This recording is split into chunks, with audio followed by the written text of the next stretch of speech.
Et tout de suite, Iman Merad, notre journaliste média, vous propose une immersion totale au cœur de l'événement connecté d'Algérie 2025. Iman, bonsoir.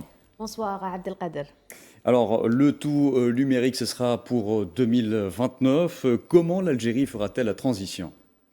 Alors, tout à fait Abdelkader. Donc, le Connected Algeria 2025, donc c'est un événement qui s'est déroulé en 2 jours où les acteurs de la technologie, les professionnels de la technologie se sont rencontrés, ils ont échangé. Il y avait des débats, donc des talk tech où plusieurs thématiques très intéressantes ont été abordées, à savoir la cybercriminalité, la cybersécurité, la transformation des données et l'intelligence artificielle aussi qui est d'actualité.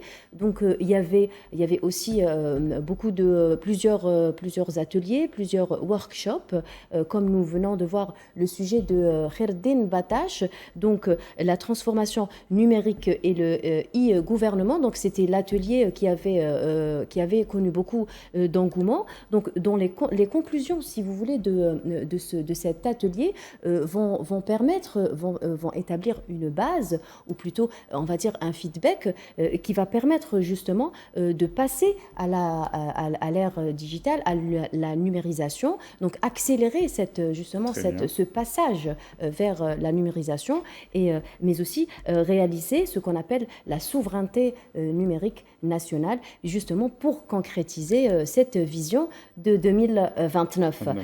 Les participants justement de ce workshop ont donné, ont suggéré, on va dire, quelques séries de recommandations qui vont permettre justement de concrétiser. On va parler de la création d'un label national destiné aux petites et moyennes entreprises et aux startups, l'accélération justement du déploiement du réseau 5G en Algérie, mais aussi nous avons la mise en place d'une plateforme nationale dédiée à l'utilisation de l'intelligence artificielle. Très bien. Merci, Iman Merad, pour toutes ces précisions.